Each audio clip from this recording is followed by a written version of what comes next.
Thanks for joining us on another For Investors, By Investors South Bay podcast. As always, we are proud to be your all-education real estate investment resource without any kind of sales pitch. If you would like to attend one of our meetings in person, we meet the second Wednesday of the month at The Point in El Segundo. You can RSVP at forinvestorsbyinvestors.com/South Bay. To find more investment resources such as blogs and podcasts from other FIBI groups, go to forinvestorsbyinvestors.com and search our library. Now, on to the podcast. Who here is their first time to FIBI event? Great, thank you guys very much for joining us.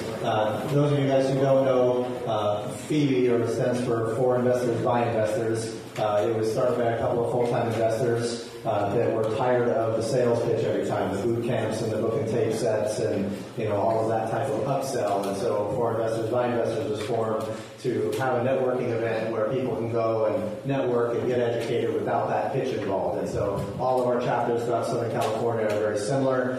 We don't have any kind of pitches at any of our events. This one we do more of a panel discussion. I run the FIBI Long Beach as well, which will be more of a presentation or a Q&A or something like that. We have FIBI Orange County. We have FIBI Culver City. Well, where's Jeff? Is Jeff here? Jeff, tell us a little bit about your chapter, man. My chapter is FIBI West Side, and my co-chapter leaders are my wife Beth, who's at home with our now 5-year-old tonight, and Zach and Mark.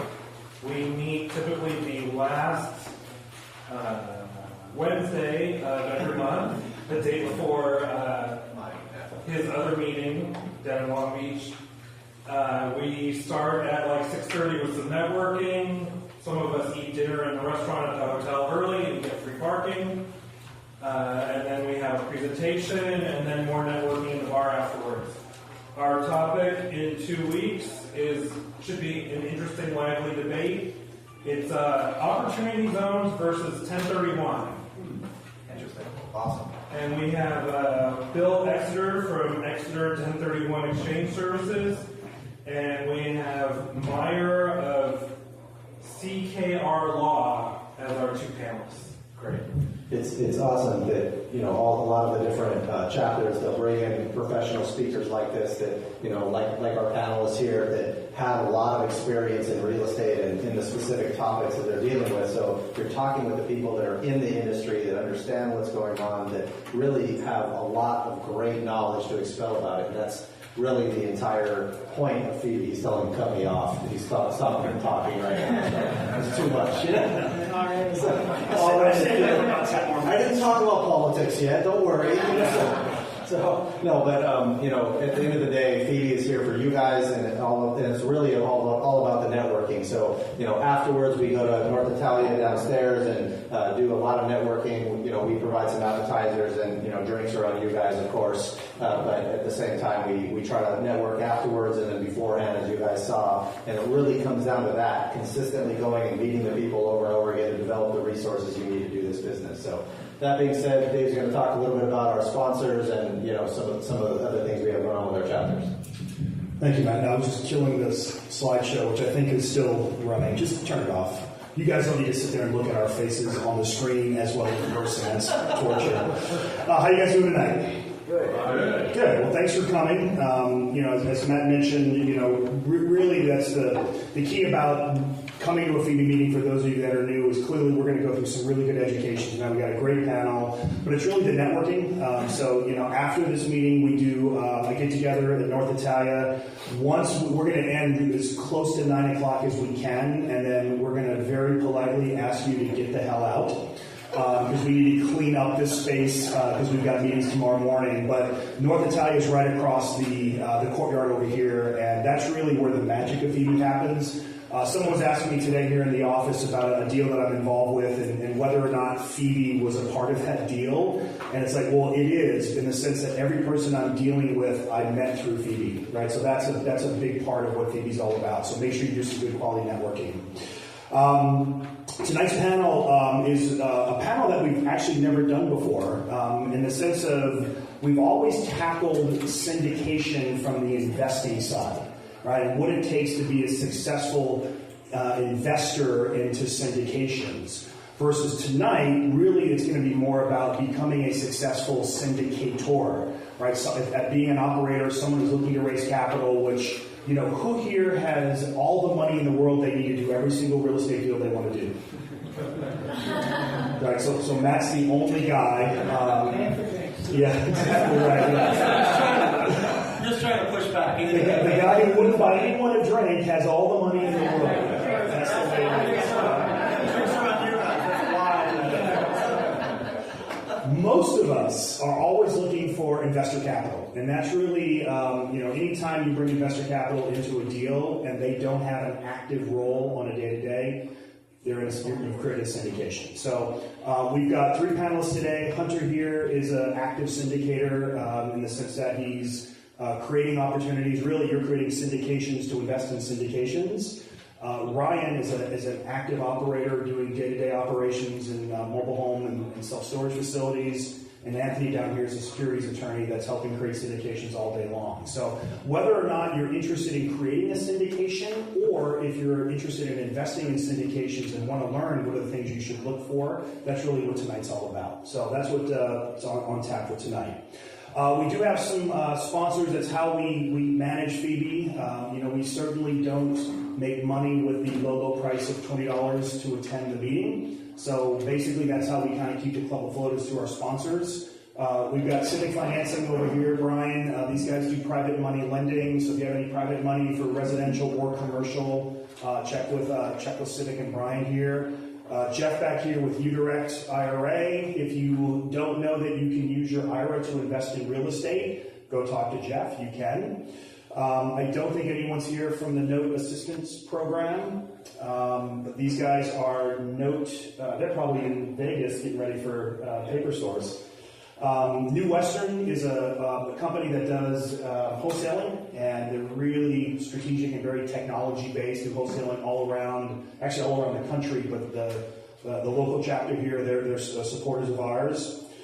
Spiro Woodward is a local real estate and business firm based here in Redondo Beach. And then, Walker Dunlop is a commercial lender. They do more institutional kind of lending. And Andrew will probably be here right around 8:59, right before we all go to the bar. So just keep your eyes open for him at that point in time. And then, of course, Matt's company, OCG, and co-real estate team, my company, we're also part of sponsoring all of this. Upcoming events that we have on, if you all already know Meetup because you're here, but in case you're not, everything's run on meetup.com. Our next panel here is going to be on May the 8th, which will be optimizing your real estate operations. So if you're looking, those of you that run a real estate business, if you're looking for information on how to streamline your operations, I think you guys are going to cover taxation, you're going to cover technology, you're going to cover all the facets of running a business. Yeah, so it'll be more about running a business, that specifically real estate businesses. So that's what our next topic is about next month. And then on May the 29th, we do our summer networking group. So as Matt mentioned, we have multiple FIBI chapters. Jeff talked about his chapter in Culver City. Matt runs a chapter in Cerritos. We've got a chapter in Pasadena. We've got a chapter in Orange County. We've got a chapter in Palm Springs. We've got one in Bakersfield. We just opened up a chapter in Kansas City.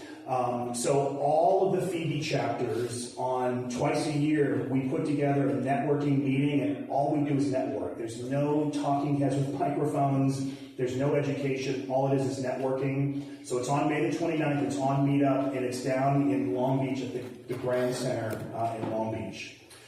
So the last thing I'll say, and then we'll get into introductions here and start the panel, is this is not intended to be either legal or financial advice. Up here, even though Anthony's an attorney and Matt is a pseudo CPA, everyone here is really just giving you our observations and our based off of our knowledge as investors. If you have specific questions about your situation and you need a referral for someone, please let us know. All the sponsors that we mentioned have stuff on the back, and so if you're looking for referrals, either grab a flyer off the back or find one of us and we can connect you to some good people. With that, last thing I'll say is, this is definitely, we want this to be an open conversation, right? So we've pre-written some questions here, and we're certainly going to kind of go through a bit of a guided tour of this. We've got the evening kind of organized into 3 sections. Okay, so the first section, we're going to kind of go over an overview of just what are syndications. And then the second part, we're going to talk more about due diligence and things that you need to be looking for, if you're doing some research. And the last part of it is we'll talk about operations, and then these guys will get a little bit into the types of investing that they do and the types of syndications that they do. So if you've got a question, please raise your hand. We'd love to get as many questions from the audience as we can. If you've got a very specific question about your situation, save that when you go over to North Italia. Matt's going to buy you a drink, and then you'll have some free food, and then you can ask these guys whatever questions you want to ask. All right, so with that, let's do some introductions. Hunter, why don't you go first? All right, everyone. So my name is Hunter Thompson. I'm founder of Cashflow Connections, which, by the way, we're rebranding right now to ASIM Capital. Part of this is because we're most likely going to hit $100 million under management this year, which I'm really excited about. And I think the name really speaks to that. But also, you'll hear from this conversation, I'm really much into looking for asymmetric returns for myself and for our investors. And the syndications are actually a great example of how you can create some asymmetry in terms of the risk that you're putting up versus the returns itself. I'm also the host of the Cashflow Connections Real Estate Podcast, which is it's something I'm really proud of. It's a really dense look at real estate. The podcast space has gotten extremely crowded. There's a lot of saturation in that market. So the way that we're kind of differentiated is the level of depth that we go into in those sort of conversations with attorneys, CPAs, economists. We recently had a consultant to the IMF. Grant Cardone has also been a guest. It's an audio only, but he did give me the finger during the interview, so just kind of, there's a wide variety of guests and content. My specialty is really investing in or identifying great operators to work with in asset classes that I think make a really strong case in terms of recession resistant. So mobile home parks have been a big piece of the portfolio. Self-storage has been a big piece of the portfolio. I'm also very bullish on the assisted living space, given the demographics that are taking place. And I also really like debt right now. With assisted living, it's a very complicated business, so the operating partner is critical. And so we've literally spent years analyzing different operating partners and have yet to identify one that we can really trust. So that'll kind of give you just a brief introduction.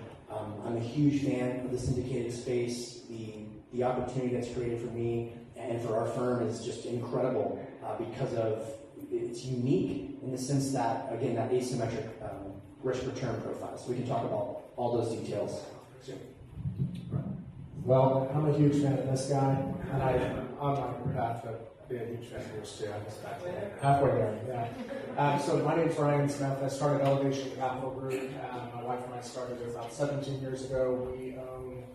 We and all of our employees own more than $500 million in real estate, mobile home parks and storage in about 30 states. Our whole goal is to buy, generally speaking, existing assets that aren't as good as they should be, and it's our job to make them better. Pretty simple. Hi, everybody. My name is Anthony Horgan. My firm is Reliance Law Group. I'm a corporate transactional attorney, so I help companies raise capital, and I also help companies either acquire businesses or sell their business. So I can help people who want to create a syndicated fund and then also sell that business once it becomes a real estate empire.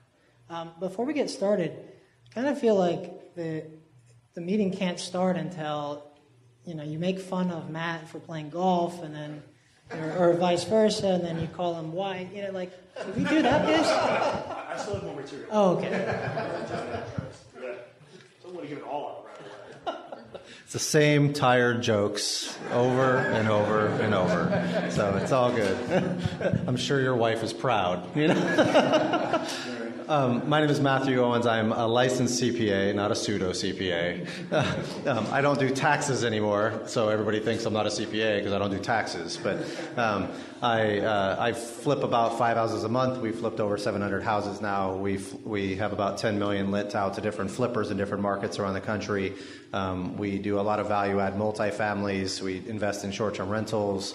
We own a management company and a brokerage out of state. And then I have a 3-year-old and a 1-year-old, or almost a 4-year-old and a 1-year-old. So I'm just trying to find a way to buy more multifamilies and invest in syndications to retire. So, because these guys can do it all for you. It's great.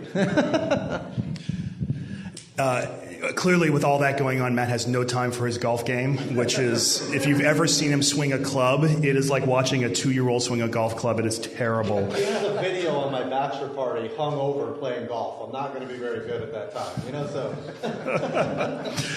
So my company's co-real estate team, we are located here at Keller Williams South Bay. We work with a lot of investors. We actually have 3 deals right now. One investor is fixing and flipping a property that's in escrow. One's coming out next week, and one we're dropping into escrow next week. So anyone that you know that's fixing and flipping, looking for some real estate help, we help everything from raising capital to structuring the deal and handle the real estate services.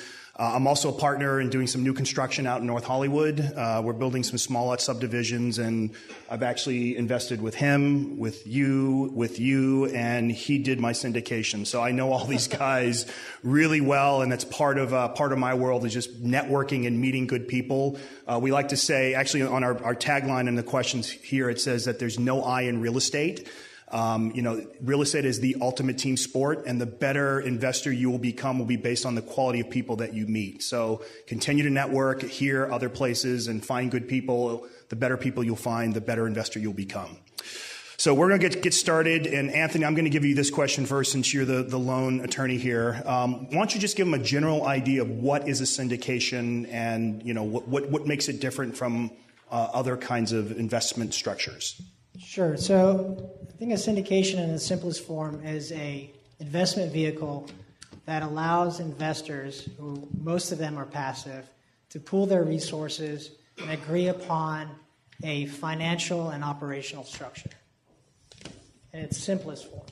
So what you usually have is you have a pool of investors who are putting in their capital, an entity that is the manager or sponsor who has primary directional control over the business decisions of the entity, and then some agreement, usually in an operating agreement in a limited liability context, that says, here's what's going to be the split when we make tons of money. Ryan, I mean, you guys have been doing syndications for years. Why do you like them? Like, what's your, when you have to explain that question, what you do and why you do it through a syndication, how do you answer that question? Yeah, so I'll expand or kind of context what he just said into our business. Everything we do evolves around providing value to the investor. And so everything he just said, in the way we execute it, it's many investors into one fund, which then in turn owns many properties. So it's a many-to-many model, although it can be a many-to-one model, if that makes sense. So the goal for us is to be able to generate similar returns to the investor as they could, maybe get from one asset, but by having many assets across different geographies and asset types, because we do storage and mobile home parks, and we split our capital across. So we're diversified by asset class and geography. Ideally, what we're trying to accomplish is to give a equal or better return with an equal or lower risk. So on a risk-adjusted basis, there's a net benefit to the investor, if that makes sense. Hunter, as you've kind of delved into the syndication space, like what are some of the positives and maybe some of the negative parts of being involved in a syndication? Why are you so gung-ho on syndications? So the first deal that I was invested in was a hard money loan back in 2010 or so. And back then, there was a complete lack of liquidity in the market. You could get really favorable rates on hard money loans if you're willing to loan. And again, looking for that asymmetric outcome, 60% loan to values on hard money, yielding 13, 15%, it's kind of a no-brainer. And I kind of thought, wow, I must be the only one that knows about this. Well, I was kind of right and kind of wrong. It ended up being the case that more and more people found out about that. Now those rates are really hard to achieve. And part of that's because of the barrier to entry, something like single family. With the syndicated model, you're able to invest in high-profile assets, $5, $15, $50 million, and rely on people who are experts, absolute sophisticated operators in their niche, and leverage their time, energy, and access to capital with your investment. And so the key there, though, is that the gross dollars is so significant in most syndications of commercial assets that you're dealing with a really competitive market where the operators stand to gain or lose millions of dollars. And therefore, you're dealing with really sophisticated individuals, which is just, I really like to do that when I'm investing alongside of someone.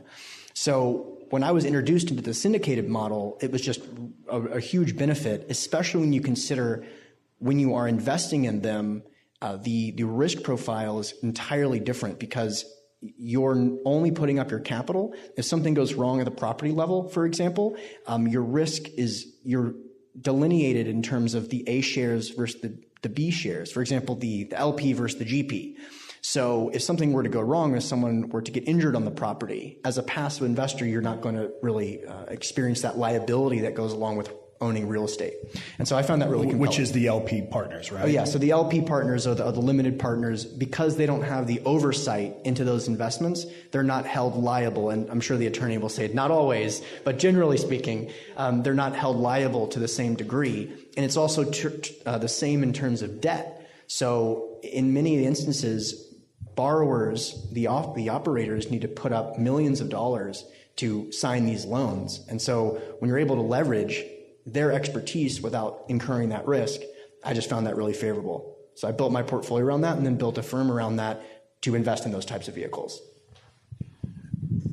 Anthony, I mean, what makes a syndication different than just like a joint venture or getting some friends together? Like where does the line start to cross over to this is now becoming a syndication and a security? Can you explain what that means? So if we talk about what is a security generally, right? It's an investment of money that is with the expectation of profit and a common enterprise based largely off the efforts of others. And that efforts of others things is what's really important. So if you have a couple of friends and you want to get together and you guys are going to buy a property and you're going to develop it and just wing it and try it all out, you're all founders of that company. Right? There's nobody there who really has the sole management control of that. But in the syndication context, what you're doing is you're saying, I'm willing to give you my money, but I want you to be fully in charge of this fix and flip enterprise. Or I want you to be in charge of identifying a property that the fund is going to purchase and then operating it, right? And dealing with all the hassle of operating that fund. And then all I really want to have is my return. When you've turned over your capital based off an expectation of profit based on the efforts of somebody else, that's when you get into the land of security, and that's when the securities laws kick in. And generally speaking, if you have a security, you have to either register it, which nobody's going to do in the syndicated context. That's when you hear about initial public offerings and S1 registration statements. The process is unbelievably expensive and time-consuming. You wouldn't do that for a syndicated deal. But there's specific exemptions from registration. So this is where you hear about things like accredited investors and private placements and private placement memorandums, right? What there is a regime where if you have a specific set of investors that meet specific criteria and you give them the right information, you can sell them securities without having to register them. Yeah, that was perfect. That was great. Just drop the mic now. Yeah. So it's basically, whenever you're pooling investor money and having those requirements that he just outlined, you have a security, in which case you have to either register or qualify for one of the exemptions, right? So, this comes down to promissory notes as well. This comes down to, a lot of different assets that you could be raising money for. So it's really important to understand when you're raising money where the line is from what a security is versus something that, might not be a security. For example, someone that has management control over that investment and things like that as well. So you want to be careful on that side. That being said, I'd love to ask you guys, so what is a typical, and Ryan, I guess we'll come with you on this one. What would you say a typical syndication structure is from, an operation or an operator's perspective when, you're doing one of these? How does it work as far as how do the investors get paid? What are the protections there? How is that structure typically coming out to get those investors paid? Yeah, so happy to do it. And on the heels of what Anthony just said, if you're considering doing a fund or any kind of syndication, make sure you have good advice. I mean, that should be stated, because there's a lot of compliance things you have to go through, and Form D filings, and Blue Sky filings, and there's a lot of other things you have to do. So make sure you have good advice. In terms of your question, we're now on our 7th fund. So we've been a part of 7 funds. Every fund that I've done has been different than the preceding one. The goal or the common thread is every one we've done is better than the prior one, better to the investor. That's our goal in every one. So there's not, they've all varied, but in short, the way our current one is structured, and I only go into this as to answer the question regarding structure, we have 2 classes, because what you will invariably have is you'll have people who want to invest different amounts of money, right? So you'll have somebody who wants to put in, let's say your minimum is $50,000, and you'll have some who may want to put in $1 million.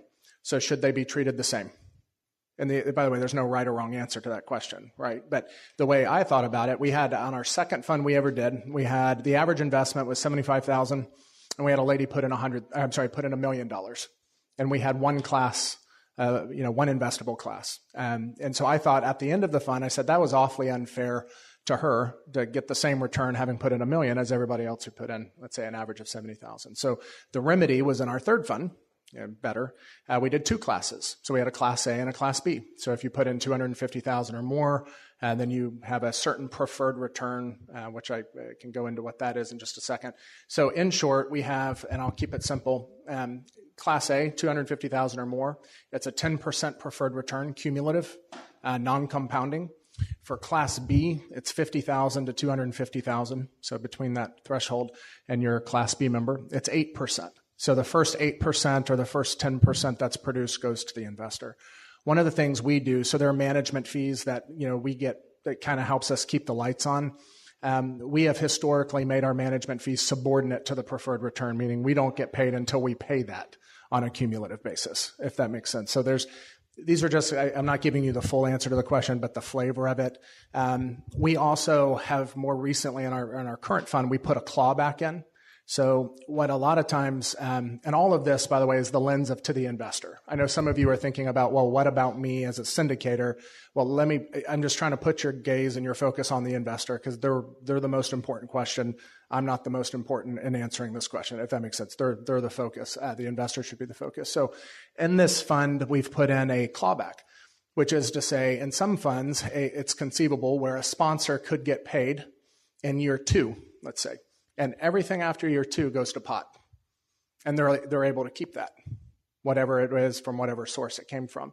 In my opinion, that's not fair to the investor. If I don't finish well, what's the point of any of it? So we put a clawback mechanism. So if I have a windfall in year 2 and don't finish well, I have to actually give that money back to the fund, to the point of 8% or 10%.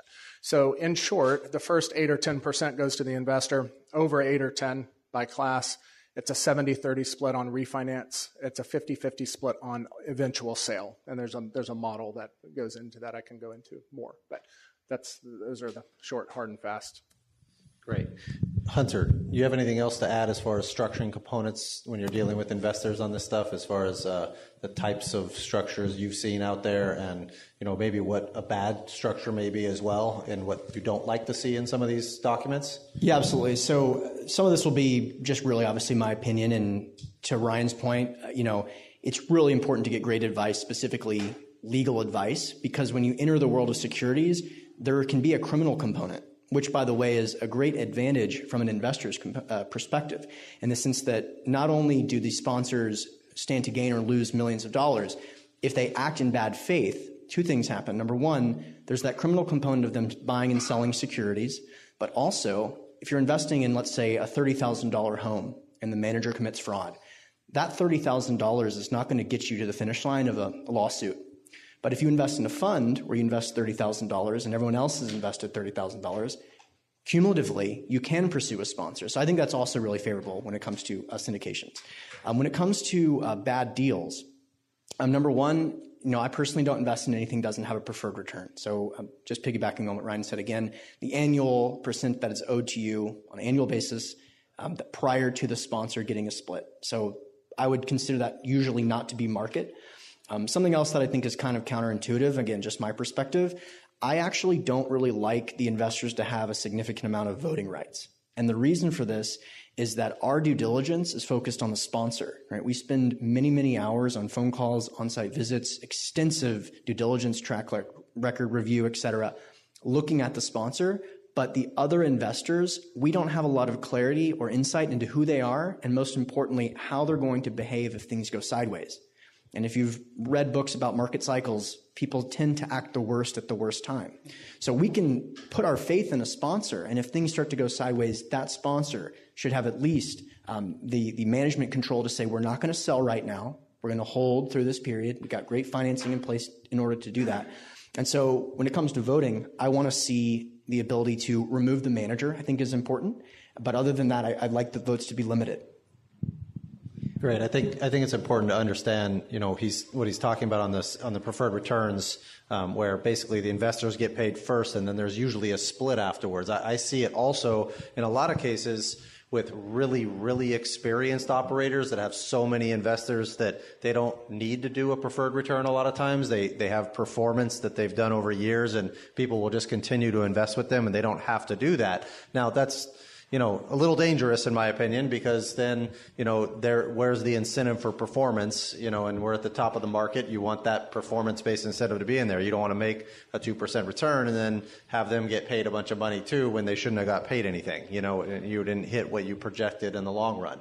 But a lot of these guys that have, tons of multi-family experience and things like that, for example, have done thousands of units. They can get away with some stuff like that in different ways. It depends on the relationship base you have as an operator. If you have big, giant relationships that's going to get you millions and millions of dollars no matter what, and you can go pay them a lower rate, then you might want to change your syndication structure for that structure. It depends on who your investor is. Just like what Ryan is saying, going after the actual investor and understanding who your client is in the first place.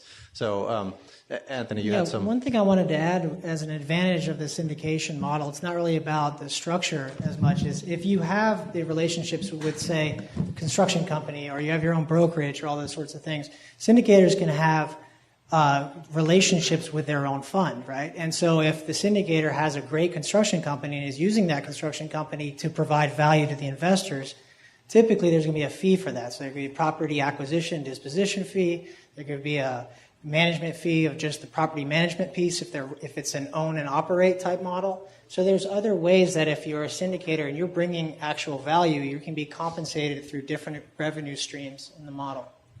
Great. Can you discuss, because you're the attorney here, I would go to you guys too, because I know you know the answers, but can you discuss some of the legal paperwork and what are some of the main documents involved in an actual syndication that an operator has to understand and have an attorney put together, but also understand the provisions of to be able to do these? Sure. So you can always choose not to do any of these, right? You can choose not to do a private placement memorandum, and then we can talk about an investor's rescission rights later. But if you're going to do it correctly, typically the pieces that you'll see that I would want to see if I was an investor is a private placement memorandum that describes the business model, describes the risks involved in it, it describes the financial, how finances are going to work, it describes conflicts of interest, describes tax treatment for my investment. Along with that is probably going to be a subscription agreement, which is really just a mechanism for you to say, I'd like to buy in at the minimum or $1 million or whatever it is, and then to also provide specific information to the fund so they can make sure that you're qualified to invest. And then the operating agreement is typically the actual operative document that governs the relationship amongst, say, in your example, there's 2 or 3 classes of members, right? The operating agreement is going to say Class A members are these members that put in this much, Class B, and it's going to provide how exactly it works, who gets voting rights under what scenarios. Now, those things should all be consistent with each other, right? So if you see, a subscription agreement and an operating agreement that don't track what's in the PPM, then that's a huge red flag. Something's going wrong there. And then also referenced in any PPM that you prepare is typically sometimes funds will make available other documents. They'll list things that they'll make available to investors if they want them. Title reports, if there's a specific property they're looking at, appraisal, whether maybe they did like a entitlement audit, for example. That might be something that an investor wants to see. Most investors don't actually ask for them, but if they're available, then it's just, again, you're sharing more information, protects the company later. What about you? Are there other things that you have in your documents that you think are important? Are there things that you want to see when you read a document? I'll add, I'll say there are things that speaking to future syndicators, okay, not people looking to invest in syndications, okay, so you'll understand why I'm setting that context in a second. But one thing we try not to do is, and this goes back to something Hunter said earlier, we believe the biggest risk, and that's a question I get all the time by people, is what's the biggest risk? And the biggest risk to me is different than the biggest risk to the investor. And the biggest risk to me, to the investor, is me. The team, who's in charge, how do you make decisions, what's all the eye-rolling, yawn-inducing, integrity, character, moral, all of those things that it's so overstated, but that's the biggest risk, is who are you investing in? So what I notice, at least today, is a lot of newer syndicators that are trying to come out of the ground. What they're doing is they're trying to take the focus off themselves by having an excess of models and pro formas and projections and just a ton of financial data, right? And the reason they're doing that is they're saying, please don't look at me because I don't think I can stand on my own. Now, by the way, I'm not saying they can't. I actually believe everybody in this room, you can stand on your own, just tell the truth. This is what I'm good at, this is what I'm not, it's the truth. And believe it or not, people just want the truth, right? You don't feel the pressure to be something you're not, okay?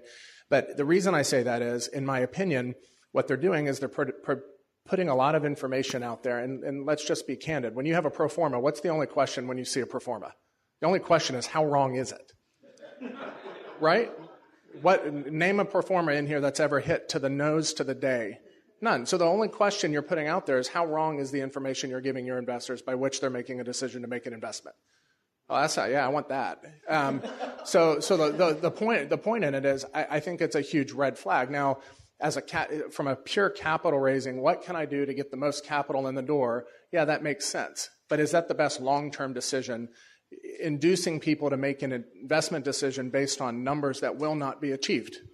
So in my opinion, it's short-term, it's not long-term focus, and it's causing you to take a lot more risk into the partnership to raise capital, which is actually not serving your investors well. So that's just one thing I wouldn't include, are those kind of things. Yeah, I can just, again, about the main risk being the sponsor.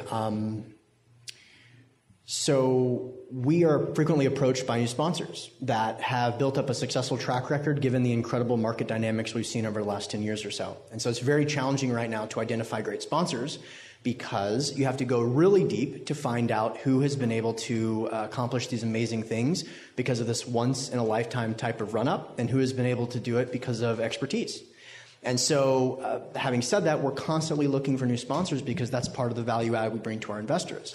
So I tell sponsors that are courting us, we're always looking for new investors, new sponsors, in the same way that you're looking for a new best friend, right? And everyone in this room, they probably have a couple of best friends. They're probably not really actively looking for. It would be great if you've met one randomly, but it'd be kind of surprising. So that's kind of how we look at the sponsors. We want to work with best friends, people that we want to be in business with for the next 50 years or so. In terms of legal documents, again, the waterfall should be clearly outlined. The delineation between the sponsor and the investor shares should be clearly outlined. The voting right should be clearly outlined. The term should be clearly outlined. And the exit plan should be clearly outlined. So those are just a couple. What happens if, to your point, Ryan, you have projections and you don't raise enough money? Like, what happens in that situation? Thankfully, I haven't had that problem. So I guess the way we raise is we start with deal flow. So we never try to raise in advance of deals. It puts the risk on me and on us, because if you don't raise, you may. So what the risk to me is, in many cases, like when we start a fund, for example, usually we seed the fund in terms of we have 3 properties tied up before we even form the fund. And then, that's a big gulp, right? You have $5, $10, $20 million worth of property tied up that if you don't raise the money, you lose your deposit. Or, You get religion fast, okay? So the point in it is, in that case, you may be able to get an extension or some other things, but you risk losing, in that case, my capital. That's not the fund's money. That would be my money. So, but I think that's the better way to go, rather than raise money, have money in the bank, and then you're looking for any deal, and the motivation becomes deploying capital rather than investing it wisely. And I never want to be in a place where I have a lot more money than I do deals, because I just think that's a bad place to be. But on the investor side, it's a great question is, what is, a raise will typically have a minimum and a maximum. And is the minimum tied to at least enough that you can get this project off the ground, or what's plan B, right? Part of the diligence process when we're talking to syndicators would be what happens if you don't raise the amount, right? Or what happens also if things don't go exactly as you planned, right? Your model is to acquire a property, dump a bunch of capital into it, and sell it immediately. What happens if halfway through the market changes and you can't sell, right? If the answer is, I hadn't thought of that, then that's not a good deal. If the answer is, well, I also have experience in owning and operating property, and here's what we would do, and we've looked at comps, and even in that instance, if the sponsor shows that they've thought about this, then that's very reassuring to investors. One other thing, I was going to go back to something I just said. When I said we haven't had the problem, I'll tell you one of the reasons why, and maybe a challenge or something to think about. So one of the things we've done well, and probably blind luck, is we today we have a system for creating relationships with people. We don't do a lot of advertising and a lot of marketing, but we today have about 15,000 accredited investors in our database that know about us. And for whatever reason, they don't hit stop, lack of better judgment. But anyway, sorry. Thank you. Just thanks. Thanks. But the point in it is we've aggregated a base of investors who are interested in our story and what we're doing, and we tell our story regularly. So we never push people to invest with us. There's never a big appeal. We don't call people, but it comes in, because we have enough people who know about it. So I would say start building out those networks, which this will be helpful in doing, and then make sure you're storing those relationships somewhere and have a means by which you can communicate with them and tell them what you're doing. That's helpful. I think that's extremely important discussion, and a good switching point is to talk about, the investor side of things. And when you are raising capital and finding those investors, what are some of the limitations and requirements that are, when you're doing these things? Because unless you do, a Reg A plus, you're not allowed to advertise and things like that, right? And so, you can. So there's 506C, okay, right, which allows for a public solicitation. And just to go back, Ryan's really downplaying what he's built here. They have a extremely sophisticated investor relation machine, right? They might not be hounding people and hitting them out for money, but there's a reason why they want to invest in their funds. I get some of your emails, by the way, just so you know. And there are drone videos of new properties that they go out and they've looked at. There's all kinds of information, right? So it's as much of a sales. Now, this is not, you're not supposed to be out soliciting everybody under the sun, right? These are targeted to accredited investors only, right? And they're not allowed to invest just based off of the videos and stuff like that. But when at the size of the fund, everything has to be sort of proportionate, right? If you're going to do a $5 million fund for an existing property, yeah, you can do a drone video and you can do some stuff that's pretty neat, but you don't need to have an investor relations team. I'd imagine you have like a staff that puts together a lot of the stuff that you guys do. If you don't, then you don't sleep much. So, right. So every drone video, I fly the drone, I film it, I edit it in Final Cut Pro. Completely unacceptable. That's just not fair for everybody else. Is there a drone fee in the waterfall? on the house, yeah. I think it's important to understand, the limitations here on, if you're doing a exemption that does not allow you to advertise, then what are the ways and requirements that what are the ways you find investors, and what are the typical requirements and documentation type requirements and things like that you have to do before you allow them to invest in the first place? So I've done Reg D 506B, which is friends and family, no solicitation. You have a limited number, I think it's 35 non-accredited investors. Although, so there's a difference from what we've done. There's Reg D 506B, which I've done two of those. Those are friends and family. So the benefit of those is you can have non-accredited investors, and then the verification by which you determine somebody to be accredited, it's kind of a self-attestation, generally, more of a check-the-box accreditation measure. Yes, I'm accredited. Although, anyway, there's a whole story. I had a lady one time say, well, I'm not, but I'll just say that I am. And I said, I can't accept you. And I did not allow her to invest. So don't play around with that either. But Reg D 506C is general solicitation. In my opinion, why would you not? So Reg D 506C, you can advertise, right? So why would you pick, and this is just me speaking to myself, why would I pick a fund where I can't tell people about what I do?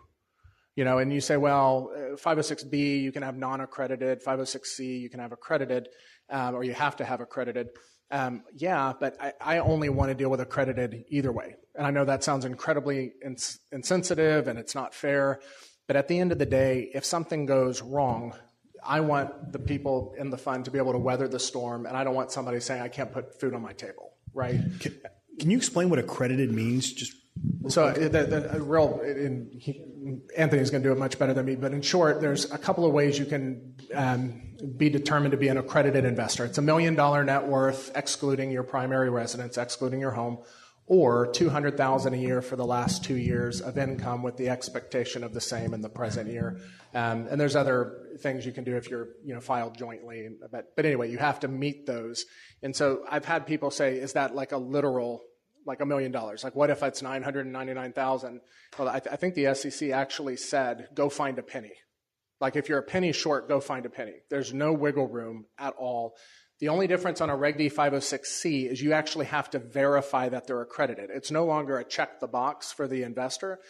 The onus is on me to take reasonable steps to make the determination of whether or not they're accredited. So every single investor, we have a file and we have a determination, not by us, by always a third party, a CPA, attorney, or financial advisor, as to whether or not they're accredited. One comment, just as something of value to you that I could give you that may be helpful, there's a technology platform we leverage for our funds. The first 4 funds, we did not use this. We did this all. It was unbelievable. And the last several funds, we've used a technology platform that's been incredibly helpful and automates a lot of this. And it's Fundamerica, fundamerica.com. So that's a platform that you can leverage. It's got escrow services, all of these things. So that's something at least you can use and may benefit you. Can you guys talk, or Anthony, can you talk briefly about the pre-existing relationship requirements and some of that understanding, to give them that understanding? Sure. So the pre-existing relationship really goes to, if you're not doing the accredited only, these 35 other people need to fall under the category of somebody who's sophisticated. So now we're just blurring the lines a little bit, right? So that's the kind of thing where you say, well, you don't meet the literal test of accredited, but tell me about your investment experience. And they say, well, I've been in real estate for 27 years and I've invested in 700 houses, and so you can get more comfortable that way. The solicitation is tied to do you have an existing business relationship with them? It's a fact-sensitive sort of analysis, but generally speaking, it means just look. If they came from your website, that's not it, right? If you had a relationship before that was outside of being a business context, they could probably fit within that. But when you're in that 506B context, you need to look at all those 35 people very closely, because what we didn't talk about here is what's the downside, right? So in the accredited context, when you're talking about the reason why you're going to outsource this is because if you're wrong and if you didn't take reasonable steps to verify it, then you've blown it for the entire raise. It's not that the one investor, you blew it for them. It's the entire fund. So can you imagine if you had a $200 million fund and somebody came in as you did them a favor and let them come in at $25,000 and they ruin it for everybody, right? So that's the big risk that you have there. Now, one thing I want to mention, it hasn't changed yet, but there's proposed rules to change the definition of accredited investor. And what they're thinking about having there is a sort of an educational and experience type thing. Maybe it's an online test where you can get certified by the SEC, but those are proposed rules right now.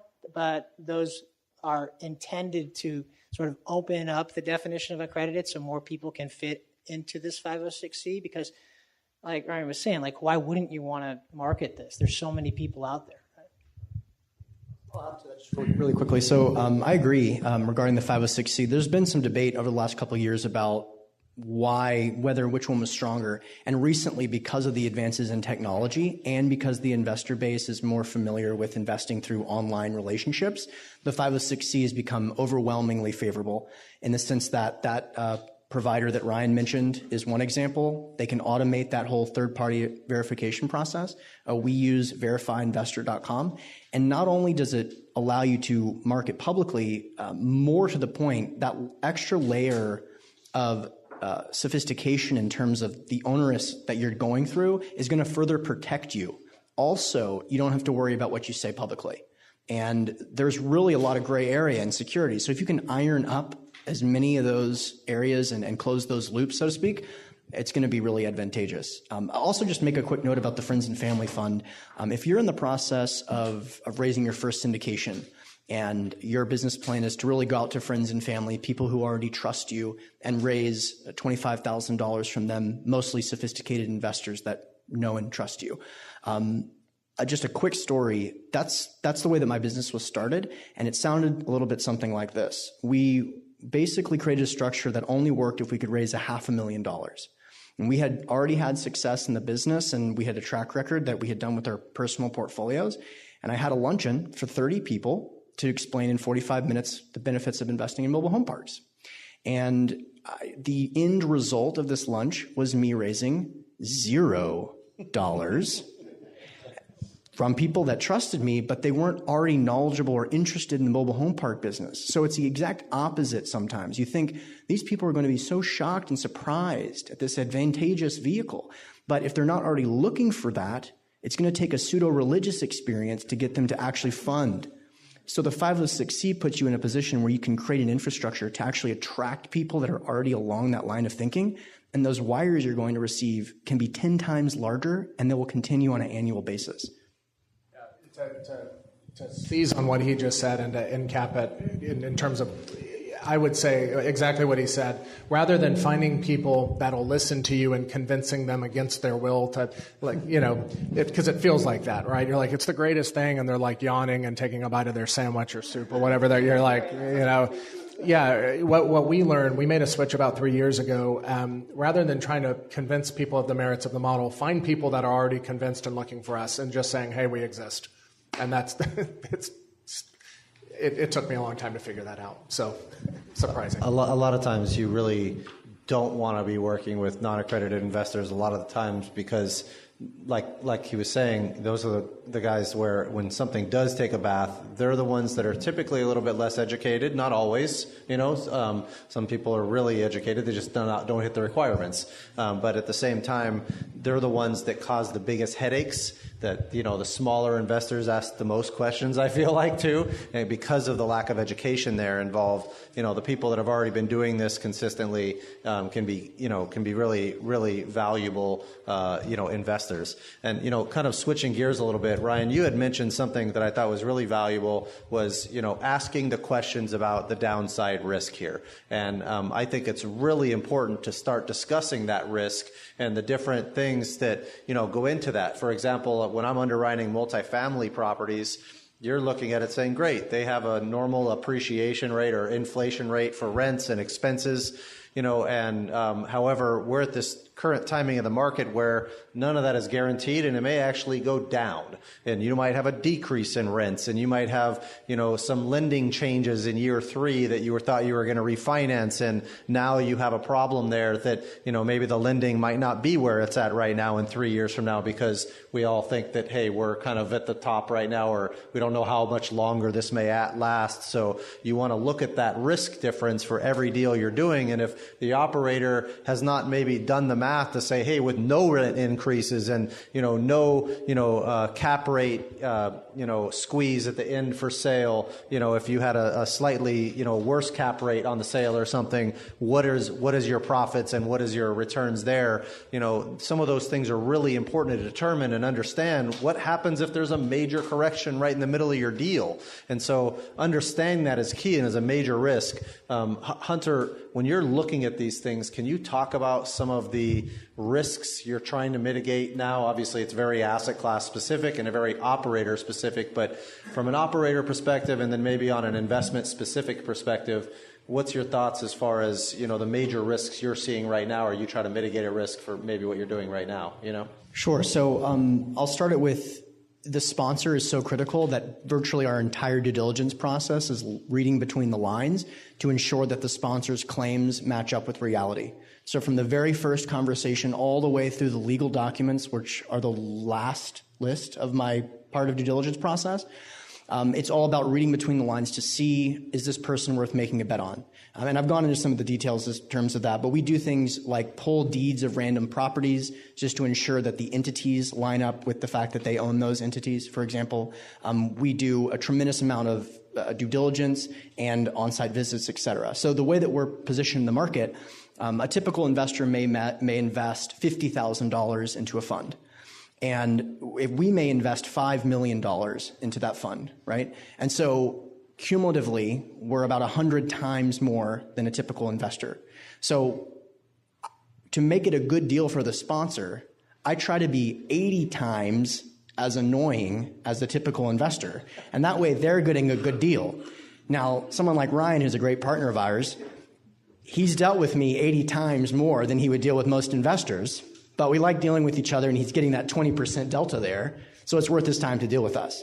And so that's kind of how we go about mitigating the downside risk. A lot of phone calls, asking the same question twice, calling professional referrals. I think a lot of people are interested in investor referrals.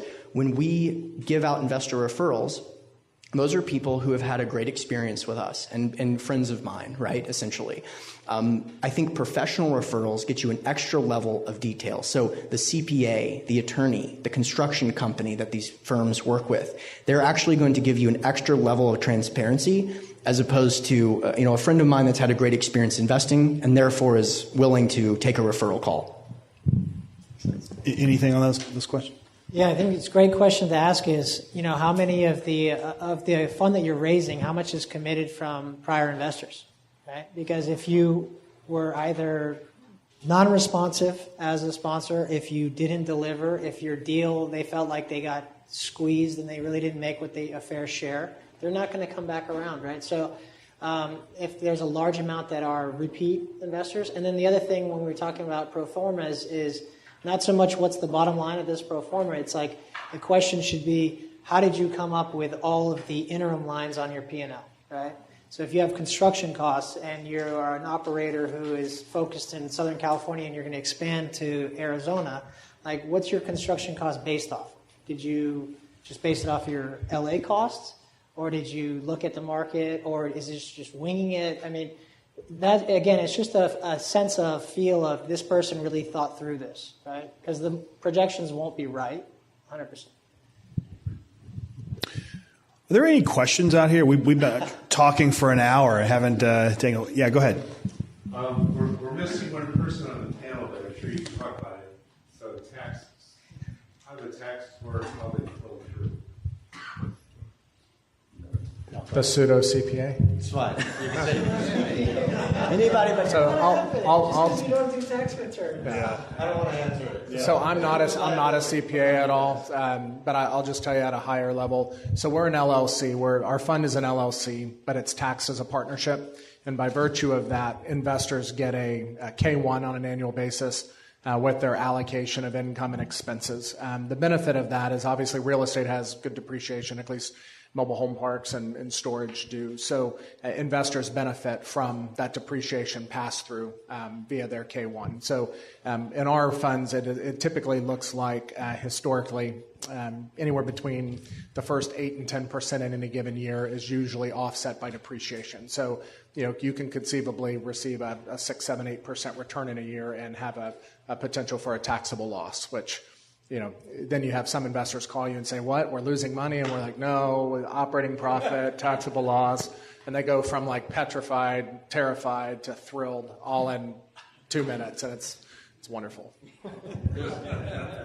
There's some structures out there specifically too that a lot of operators target specifically for the tax benefits as well, where they'll do a cost segregation analysis. They'll go through and try to open an opportunity fund or something like that and try to specifically target that type of client that's looking for that. They have different what's the one for 1031 exchanges, the typical structure, the Delaware statutory trusts that are set up specifically for people that need 1031 exchanges. Now, my experience is not always the best deal because they're doing it for the tax benefits, and you're talking about usually lower returns than market for those tax benefits, but depends on the operator and the deal and each company involved. But usually companies that will go through and raise capital for these DSTs. I'll offer this is more our structure of our fund, and we've learned a couple of things. So we have what we consider. It just tells you don't have to be that smart to do this stuff. So anyway, green beans go. So the first 5 funds we did, we call version 1.0 fund in our model. We have a version 2.0. So in our opinion, and this will be a dynamic conversation. So when you first start a fund, one of the first questions people will ask you is, when am I going to get my money back? Right? Why do you think they're asking you that question? What's the root? Thank you. They're basically saying, I don't trust you. Right? That's actually what they're saying. Now, the irony is, as soon as you deploy their capital and you do exactly what you say and you live up to the standard that you create, 1 year, 2 year, 3 year down the way, they'll say, you'll go to them and say, okay, we have an exit potential. And they'll say, no, don't sell. I don't want to sell. I trust you now. Please, I like the income. It happened over and over and over again. So in our model, version 2.0, which our 7th fund is under that, the model is buy assets, make them better, grow the income over time, the NOI over time, and then rather than sell them, how much time, energy, and effort does it go to buy a property? So you go through all of this, you take all this risk just to go sell it? How many of you wish you still had a property you sold in the last 10 years today? Right? So let's repeat that mistake 100-fold, right? So the point is, you have enough experience to know that that's not probably the best long-term model. So we believe in holding real estate long-term and only selling it if the asset or the market no longer makes sense. So the model, and this goes back to the question, I promise this actually ties to something, but the model is to buy, improve, and so on any given year, the income is pretty much offset by depreciation without cost seg, which is pretty great. And then there's a point where your income starts rising above that depreciation offset, right? Because most people will ask me, when are we going to get to 12 and 13 and 14 and 15 and 20% income, cash on cash, right? And my response is, why would you want that? And of course, they're like, what do you mean, why would I want that? So the point is, if the first 10% is offset, if you get to 12 and 13 and 15, you're increasingly tax inefficient. Right? So why would you want that, right? So the better path, we think, is to, if you have increasing cash flow, that indicates you probably have equity in the property, right? Because value is a multiple of income. If you have income, you probably have value, so you have equity. So we think the better model is to go to a bank, refinance the property, suck some of the equity out, which takes the leverage rate back up to when you first bought it. We're not over-leveraging. We're actually just restoring leverage. It's a whole other conversation. But by taking out that refinance, how much tax do you pay on a refi? 0. But now you have to service the refi, which drops your distribution back under the coverage of depreciation. So you pay no tax, so you can go back to paying no tax. You get the best of both worlds. You get your money back and you still have the property. I should have just said that. Oh, sorry. No. Yeah, but yes. So there are ways you can, from a tax lens, beyond just the structure and how LLCs, if you really think about the model you're building, try to build the best model with a long-term view. If you want to be long-term view, don't just build the model that's the easiest to raise capital. That's another summation. Yeah, question. I think all you folks mentioned the importance of underwriting the sponsor. What are you typically seeing nowadays on requirements for GP or sponsor co-invest, both at the asset and from level? Hunter, why don't you take that one? That's a really good question. Again, this is kind of counterintuitive, but you'll find a pretty significant degree of this. I'll give you two counter examples. So one is, that let's say we're thinking about investing in a family office fund where the sponsor is putting up 20 million of 50 million. Number one, I really like doing people that have the ability to write a $20 million check, right? But that sponsor is also a huge portion of the capital stack, meaning that if you have a vote, for example, they are basically the vote. They can get to a majority very easily. So just something to consider. And then on the other end of that spectrum, many times sponsors need to have a significant amount of liquid capital in order to achieve financing. So we could and have done deals where the co-invest is relatively insignificant. I'm not really trying to pull the sheets back or anything like that, but let's say that you have a very large fund and there's a $100,000 co-invest. And there's a $300,000 upfront fee paid to the sponsor. So a negative $200,000 co-invest. And honestly, I've invested in everything from the $20 million investment to the $50,000 or $100,000 investment. I know that's not a great answer, but that's just the truth. Jeff, you had a question? I was going to go back to the taxes and say with the new Trump tax rules, LLC income first 20% is tax-free. So do you have Model 3.0 that's going to take that into consideration? It's the difference between great and greater. It just adds an ER. It's been great. Real estate's the best. In my opinion, it's the best taxed investment. It has been. Will likely continue to be.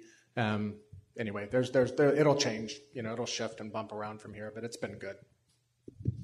What are your views on investing in tertiary markets? For what reason? I'm sorry, not to. Yeah. I'm saying what is your standpoint of investing in tertiary markets? Like you move forward there. You want to take that one? Yeah, go ahead. Yeah, so it's hard to say because it depends on what market. Will we invest in tertiary markets? With mobile home parks, yes, more so than storage. Storage, we like to be larger populations, more density, more central, because it's a less moated business as compared to mobile home parks. So it depends on which asset class, which market, where in the market, the asset itself, and how that, So would we consider it just simply? Yeah, we'd look at it. Just to add to that, this is something that Ryan really instrumentally in terms of my perspective on investing through a lot of conversations that we were kind of talking about earlier. So we're very cash flow focused. So when you start to get in those tertiary markets, you can get that cash flow to a higher degree, which I'm assuming is really the point of the question, right? That's their whole point. But kind of to a point that Ryan made, when you're investing in a lower cap rate environment, if you're able to add a similar amount of value that you could in a tertiary market, the multiple is higher. And from an IRR perspective, it's much more favorable to do so. Now, that's a counterexample to the tertiary thesis, which I'm a huge proponent of. But when you're looking at building an entire portfolio or building a fund, let's say, it's a good example to consider both of those. So you're weighing the in-place cash flow with that the IRR, right? And the cash flow is going to create that predictability of outcome, which is half of the battle, but the other half is that outsized return. Cool. All right, so we've got about half an hour left here, so let's kind of take the last third of this and talk more about the operational side. And Anthony, first question here is for you.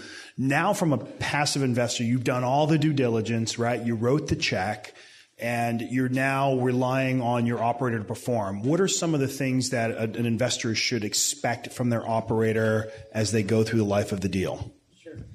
So what I think would be ideal is you're going to have regular updates of the status of the project and something beyond what's actually in the operating agreement. When we do the operating agreement, we're going to make that very fund friendly because, like we mentioned before, that squeaky wheel. Sometimes you let the smallest person in and they want to be like involved in management. They want to have this quasi vote when you're not involved, right? And you want them out.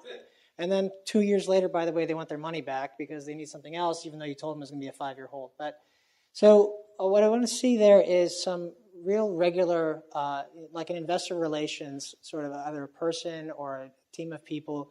We're giving them regular updates on the property. Really neat things is when they're having events at the property, for example. Like, David, you can talk about what you guys have done where you've invited investors and you've had, like, they're sort of an open door where they can come in and really see what's happening so that they're really up to date. That's one of the biggest things. Because I think the fear factor is if people just invested their money and they're at their most leery about their investment, the worst thing you can do is close and then just go dark on that piece and say, okay, cool, we got the money, now let's just focus on the project and everything will be fine. Hunter, what about you? I mean, you've invested in multiple deals. What are some of the best practices you've seen from other syndicators from an investor standpoint, and what are some of the things that you're emulating for your fund, for your investors? So we like to tour properties, the same property after we close, and that's really just to make sure that everything lines up with our expectations in the quarterly reports, et cetera. So, looking at occupancy, for example, in the self-storage business, certainly some sponsors, you'll have the doors that are locked, that you can see that they're not occupied, or you can see that they're occupied based on that. If we're doing a property tour and we see that there's a big discrepancy between our perception of the occupancy and the actual occupancy, that's a big red flag. And if we go to a mobile home park and it's in disarray, which counter to, if you're not as familiar with the mobile home park business, the types of assets that we invest in, they're in that 3-star, 4-star park. Disarray is not the state of the types of assets we invest in. They're basically low-income retirement communities. So if you were to see a lot of trash, for example, that would be way outside of something that we would think would be appropriate. So that's kind of more on the investor side, but I'm in that gray area, so that's kind of what I do. Right, for you guys, I mean, how much of your staff is dedicated towards acquisition versus the ongoing maintenance of the investments that you're involved with? And then what are the types of things that staff's doing to communicate back to investors or just keeping the operation running smoothly? Yeah, so this is something I think we've done poorly to a fault, and then I'll quantify that statement. So our whole goal and our focus is giving as much as we can to the investor and not bogging the fund down with expenses. So, I see these funds that are, they have $50 million in capital and they have a team of 8. That's a lot of people, right? And how much revenue do those 8 people generate? None, not $1 of revenue to one of those 8, right? So that's just bloat. It's so for us, I think as we built our company, I think the first, $150 to $200 million that we had raised, we had 2 people, and it was my wife and I dealing with all and that was to the fault. But the reason our motive was we're saving dollars for the investor. It's more to the investor, more to the investor, more to the investor. But it got to the point where it's like we have 4 kids under the age of 6.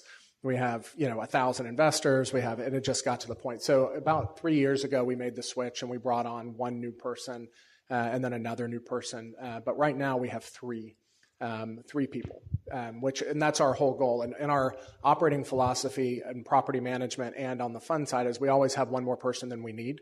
And that doesn't mean people are disposable and we don't treat people that way. But at the same time, it always, it leads us to find efficiencies in the model in ways maybe we can have somebody do another task rather than just hiring another person, because you want to keep it. That's a big, I would say, a red flag as a sponsor that has a lot of employees at the fund level, not out in the field. Our people are out in the field. We keep our fund level thin because it doesn't produce any income. And by the way, when you grow to that scope, there's actually technology where you can create an investor portal where everybody has their own login, where you have to keep the portal updated, but everybody else can access as they need, right? I mean, those can get very, very detailed. Some people go as far as putting like receipts for things if they feel like they want to share that much. Other people just put financial reports when they're prepared. But it's not that if you have 1,000 investors, you got to make 1,000 phone calls and update everybody individually. You can use technology to make it a lot more efficient for you. Ryan, this question is a little bit more for you, and then Hunter, I want to have you take it from more of a passive investor standpoint. But Ryan, so you close a deal, you get all the funding in, everything's done. Now's the hard part and the fun part, right? The operations aspect. Can you talk about what typically you have to do or what you're doing from a performance standpoint on, a weekly, monthly, quarterly, annual basis to continually, implement that operational plan? Like, what are the things you have to do when you're doing this? Do you have managers set up? Are you managing them? How are you analyzing the statements? Like, what are the things you're doing on a monthly basis to really keep tabs on this and make sure you're moving correctly forward? Because that's, you can raise all the money and find the deal and great, but the hard part is the operation part, right? So Right. It's like that internet ad where they had a website and they were thrilled, and then they got 1,000 orders and they popped bottles of champagne. Then they got 100,000 and then 1 million orders, and they're like, crap.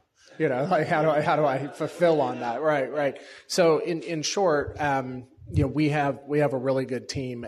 Structurally, though, let me start by saying, so there's a lot of entities involved in a fund or a syndication. So with ours, we have the fund manager, which is an entity. It's the entity that manages the fund. And then we also have a property management company, which is a separate company. We want to bifurcate ownership and operations. We don't want them in the same bucket. Because if somebody slips and falls, who's the liable party? The one responsible for actively managing that property. So we have a third-party property management company with a services agreement between the fund and the property management company, just so you understand structurally. So in terms of the property management company, we have a team. I'm certainly, if it were up to me to do everything all day, people should run. We have a really, really good, not that I'm not, it's a lot. So every property we acquire has an on-site manager. And this goes back to kind of our model. We want to buy properties that support on-site managers. If it's a small tertiary property that can't support, how do you manage it well? And that's a big, if you can't manage it well, why are you buying it? So for us, we have on-site managers pretty much on every property. We have VPs. We have 4 VPs that constantly travel the country, 48 weeks to 50 weeks a year each. And so we're constantly, and by the way, their statement didn't end with a question mark. So they would say Jesus with an exclamation mark. You said Jesus with a question mark. So if it's a question mark, then you shouldn't be doing that job. If it's an exclamation mark, then you're perfect, right? So ours are perfect. So the 4 people we have in that function, they love it. That's what they want to do. They're great at it.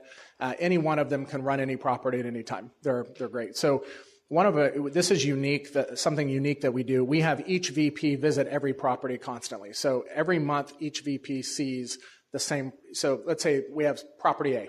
This month, one VP will see it.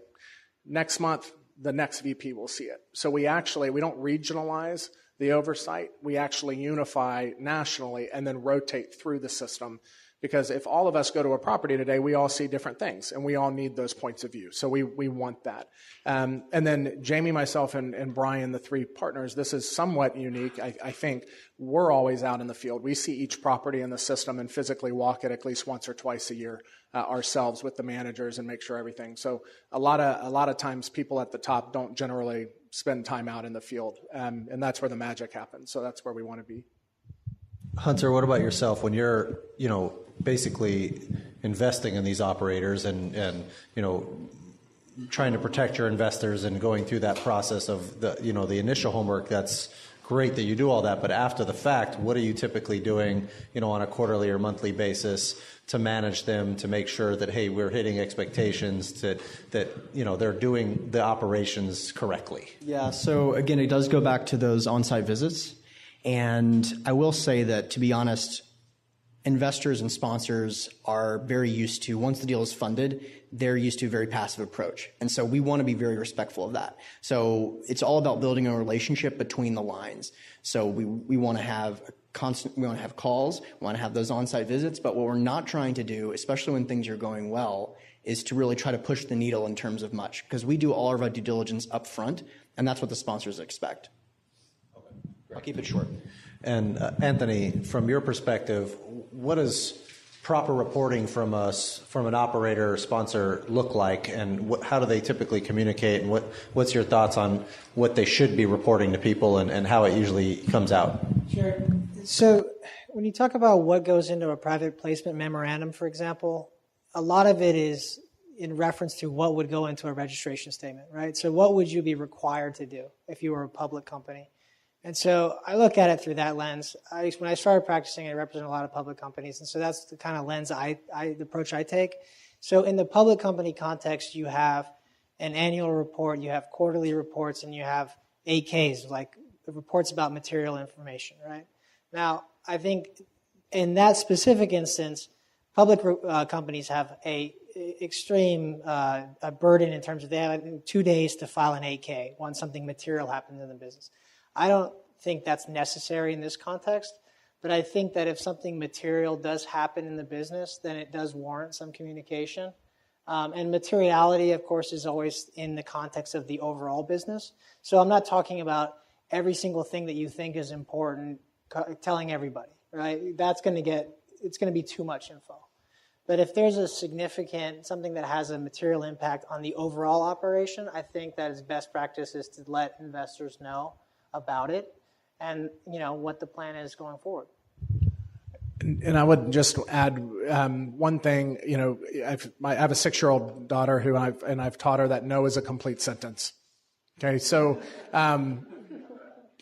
it is. So and I would say that to you as well. So as a potential syndicator yourself, know what you're reporting. Clarify that, make it abundantly known, set expectations, but then as people try to push you to do special one-off projects and things, like one question I get all the time is, can I get quarterly P&Ls and cash flow statements and balance sheets, right? Is it impossible for me to do that? No, it's really easy. We can generate and send it. What are the risks? Is there a risk you're taking in doing that? Well, I think there's a risk in that you're providing an unaudited cash basis accounting. Then at the end of the year, you have a unaudited tax-based accounting in your K1. And then you also, maybe for us, we actually have an audit report on an annual basis we delivered to our investors. And that's an audited accrual basis accounting. So you have 3 accounting statements, none of which that match. What could go wrong? Right? And you're dealing with 90% of the people are financially uneducated. Right, so. but the problem is it's all on the up and up. But all it takes is a regulator to see somebody turn in 3 separate books that don't add up and match, and now you have an investigation. And regulators aren't the smartest people in the world either, so. Yeah, and to be fair, they're doing their best. They're doing, I think they're doing a good job, but I don't want to get into that position. So the point is, while I'm trying to be a nice guy and meet the request of the investor, at the same time, I'm also trying to protect the investment on the whole. So when I'm saying no, if they don't like my answer or not, that's fine. No's a complete answer. I'm not going to, because it's my job to protect your capital, whether or not you realize I am, if that makes sense. After dealing with enough people with money and taxes and things like that, you realize the giant lack of education there is out there and how people could really completely misunderstand, a statement like that. And, when I was working at CPA firms, they didn't want bookkeepers going and giving out bookkeeping stuff to the clients without it being reviewed by one of the CPAs, because it could be construed as a reviewed financial statement or something like that, and you want to be really, really careful there.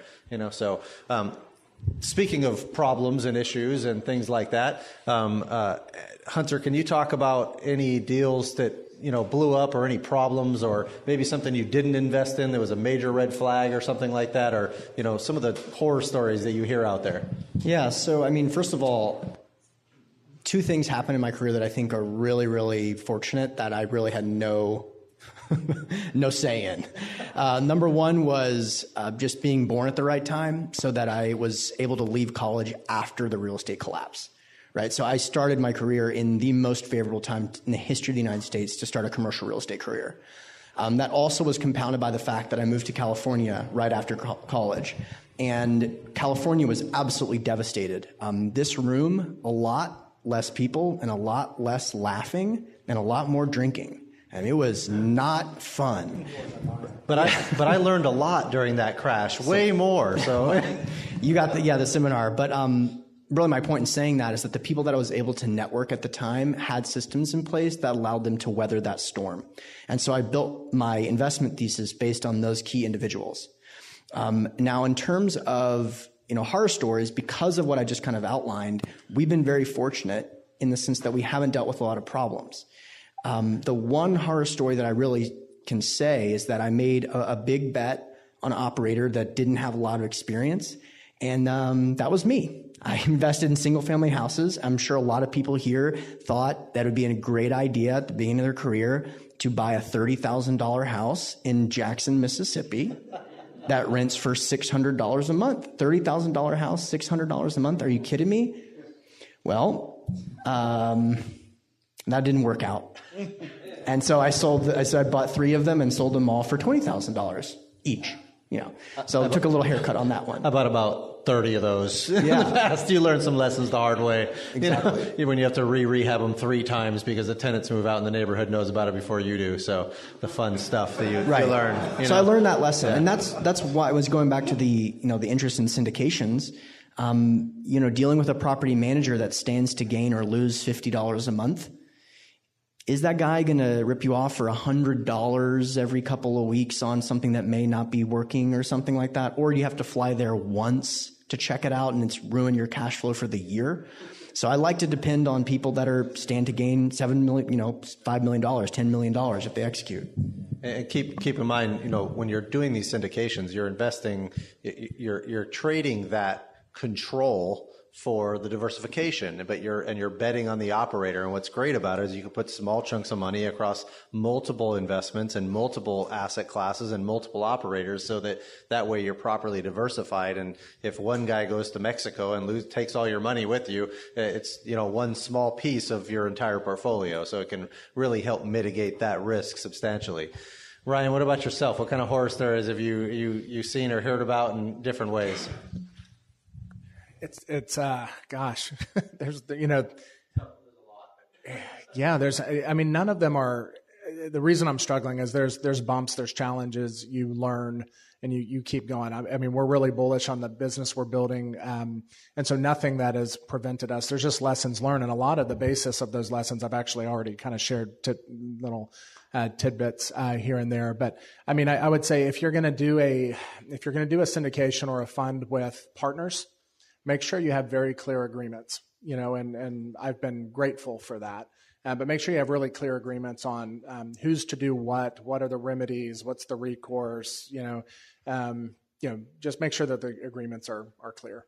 Yeah, that would be helpful, and that has been helpful for us. Partnerships are not easy. I've been through multiple, and there's great ones and bad ones and different personalities, and knowing who you're doing business with is very, very key. And that's one of the risks of the 10 pages of risks that Anthony puts in a private placement memorandum. Why are we only doing 10? Well, yeah, okay.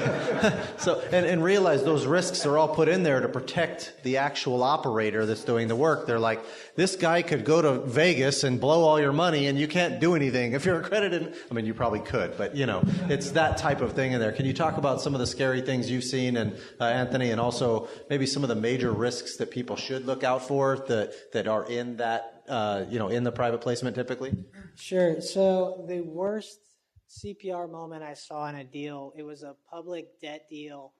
And so there was an indenture and there was a trustee, and the money went to the trustee, and the trustee, we closed, and the trustee then supposed to send this money to the company. And it was 9 figures, and the trustee wired it to the wrong company after closing. And now they got the money back. The trustee is no longer a trustee anymore. But I think everybody, can you imagine, like, you go through all that hassle, we closed, here's the money, and where's the money? Where's the wire? Oh, no. This is not uncommon. Closing companies do this all the time in real estate transactions. There's wire fraud all over the place. I would love a video of the receiving party. It's just that moment you realize. I knew this was going to eventually happen. I earned this one. About time. The phone is so staticky. I really can't hear you right now. I gotta go. They're calling you. No, I don't know about the money. I'm sorry. I'll call you back. Straight to the bank. What are some of the other risks that are in your typical? Some of the biggest, it's really a question of things you want to ask is what is the exit strategy, right? Like you're an investor, that's great, you can get your return and all that, but what's the end goal? So is this a fund, if you hear the term evergreen, which means it's just going to keep going on and on, okay, well then is there a process that I can get my money out, right? Most funds will not allow you to sell your interest without consent or some mechanism there, right? So in some instances, there's a requirement you hold it for a certain number of years, and then if you want to get out, you got to give them notice, and then you might have to take a haircut because they're kind of doing you a favor, which makes sense from an operator standpoint. But you have to know what you're getting into ahead of time, because there is no, you shouldn't be able to expect that once all the capital is deployed, you can say, by the way, I kind of changed my mind. Is there a cooling off period? I'd like to have a refund. Ryan, how do you, I mean, I know you have people that want to withdraw from the fund. How do you guys handle something like that on your funds? Thank you for that. No, I'm teasing. No, it's a really good question. So we've dealt with that. I think out of 1,000 investments, roughly, we've had 5 people get out, and usually for terrible things, that life events, black swan events. So one of the common questions, and this goes back to something I said a second ago, it's just kind of, be brutally honest with people. So one question I get all the time is, can I get out? If I make an investment, can I get out? And I tell everybody, if you think you're going to need to get out, don't invest. I say don't invest in my conversations more than I say anything else, over and over again. Don't invest. I say there may be pathways to liquidity, but they cannot be guaranteed. So make an investment as if you have none. Right. So we do have a process for getting people out, and it has been successful. But once again, to my point, it's not guaranteed. I can't guarantee it. You can't guarantee it to your people. So just make sure people are stepping in with that knowledge, that it's a long-term investment and they may not be able to get out. So another thing that we did, so there are the risk factors in our PPM at Section 8. That's Section 8.1 to 27,000.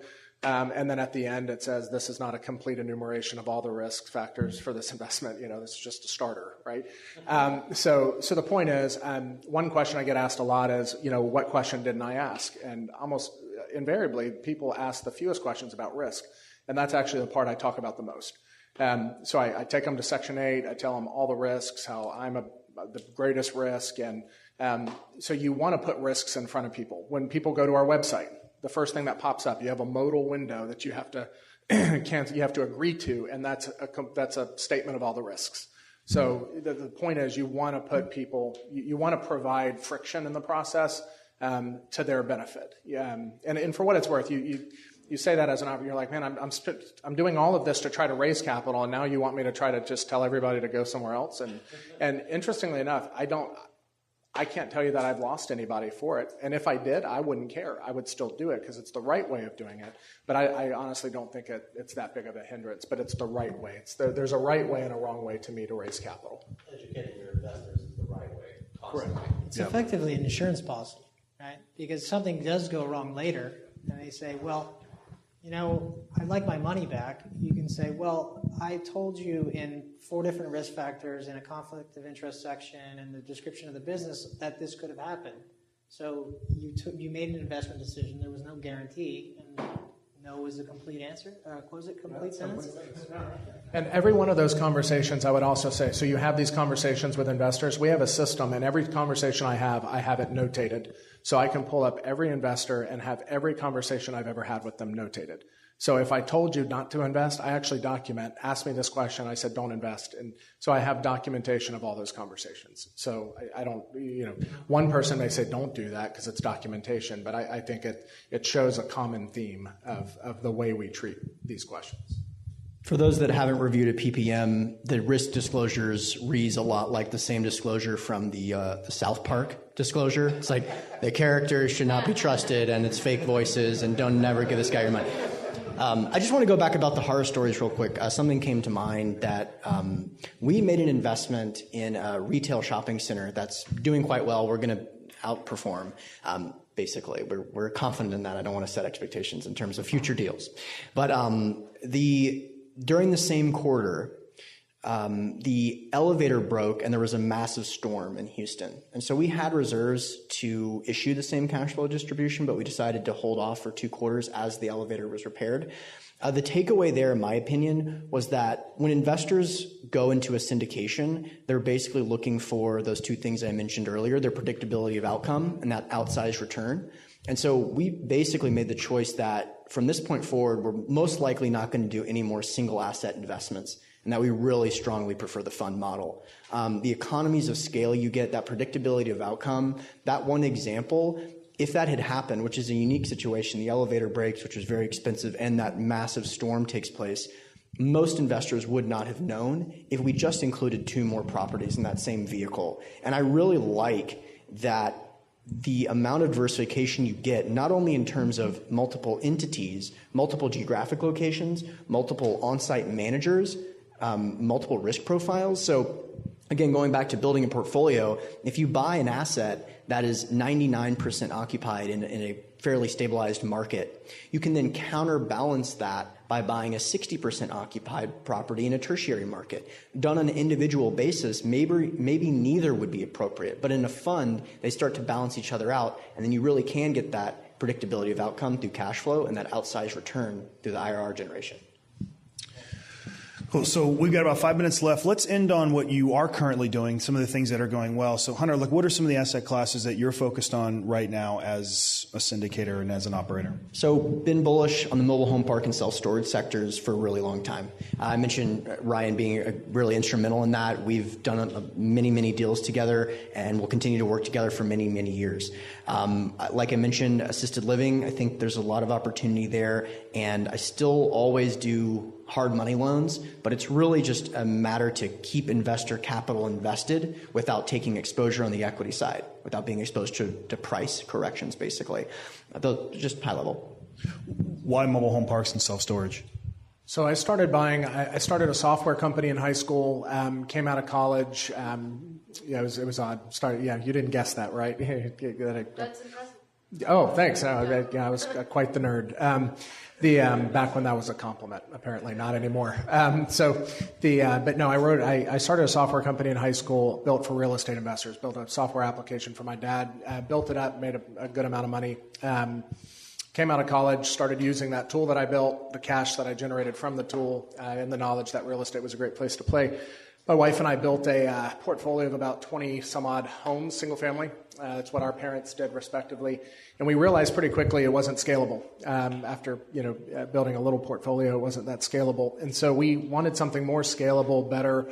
My grandfather's a prolific investor, and he taught me about a moat. He raised me to know about a moat, among other things. So for me, I started looking for another asset class that I could invest into and considered apartments, storage, billboards, the gamut. And basically, I built a thesis and a model for each asset class. And my thought was, at the end of the day, I'm going to throw them on the table, let them duke it out, and I'll pursue the ones that, win. The 2 that I liked the most were mobile home parks and storage. Interestingly enough, today, 17 years later, those are the 2 that we do. The compelling feature about mobile home parks right off the bat was I thought I saw a moat hiding in plain sight. And this is what I mean by that. So if I were to ask everybody in the room, Pepsi or Coke? Okay, and you have to pick one just to make it, fun. Yeah, the interesting thing is it'll be close to 50-50, okay? And Pepsi and Coke have spent nearly $1 trillion in marketing in their histories to get you to answer that question appropriately, right? So after $1 trillion, they're 50% effective, right? So my thought was, in the mobile home park space, I've never spent a penny, and I have 100% unanimous response. And the response is, mobile home park next to your home, yes or no? 100% no. Hell no even, right? So the point is, I haven't spent $1, and I have 100% agreement. They've spent $1 trillion and only 50% effective. I'm like, that's a hell of a moat, right? That's a moat. It's a free moat hiding in plain sight. So the net result of it is I came to the conclusion that mobile home parks are needed everywhere. They're not allowed anywhere because they're hated everywhere, right? And I thought, okay, so there's a moat. And then I thought, okay, well, how durable is that moat? How pervasive, persistent, consistent will that moat be? And I thought, this is not going to change anytime soon. And all these years later, it has not changed. So mobile home parks, in short, the reason we started in that space is that you can't build one if you tried. Demand every year goes up. Supply is constrained by the stigma. And to evidence it, lastly, I would say in a humorous way, if you think that's the most ridiculous, crazy thing you've ever heard, all I would ask you to do is leave this room and tell everybody. Because you're doing that helps protect our capital for years to come. And for that, I say thank you. What are you seeing these days? What are you working on? I wouldn't call them asset classes, but two of the things that really jump out in the real estate are opportunity zone funds. There's been enough comfort there where people are moving forward with creating the funds, so we've been able to create a few of those for clients. And then the other big space, I think in the last month and a half, we probably had 6 new transactions come through that are in the cannabis space. A lot of those businesses, whether they're in cultivation, retail, whatever vertical they're in, has some real estate component to it. So those are kind of, our business is largely driven by our clients' businesses, and that's where a lot of capital is going right now. Very good. All right. Well, it is 9 o'clock, so we're going to go ahead and cut it off. Let me get a big round of applause for our panel. Thanks, guys. Thank you, guys.